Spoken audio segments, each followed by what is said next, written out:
Bonsoir. Ce soir, c'est Mamie qui raconte l'histoire d'Hakim et le crocodile.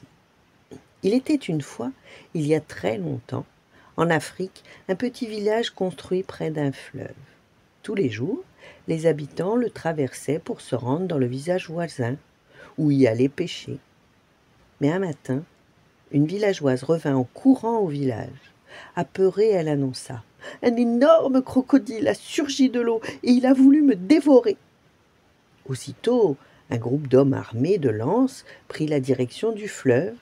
Ils découvrirent le crocodile, qui les regardait, la gueule grande ouverte. « Oh, mais il est gigantesque !» murmura l'un des hommes.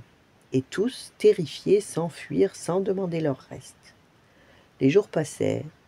Chaque fois qu'un habitant se risquait au bord du fleuve, il découvrait le crocodile, qui attendait, toutes dents dehors, sans bouger. Plus question d'aller pêcher ou d'aller jouer au bord du fleuve, tant que ce monstre serait là.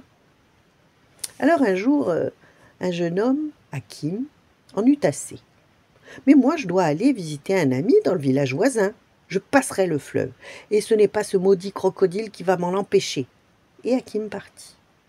Quand il arriva non loin de l'animal, Hakim rassembla tout son courage et lui cria: « Crocodile, qu'est-ce que tu veux ?»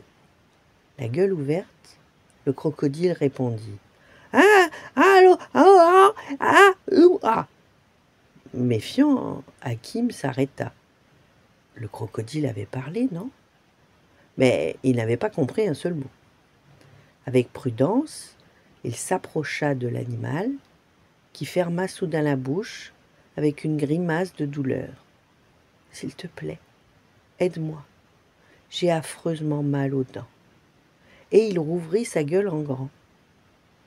Hakim regarda alors dans la gueule du crocodile. « Mais oui, tu as une énorme carie.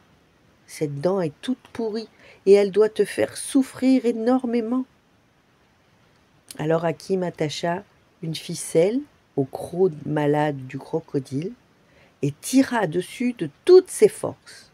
« Aïe !» cria le crocodile, avant de pousser un soupir de soulagement. « Oh, ça va beaucoup mieux. Mille merci et adieu. » Et il s'en alla pour toujours. C'est ainsi qu'Hakim devint le héros de son village. Voilà, bonne nuit, faites de beaux rêves et à demain.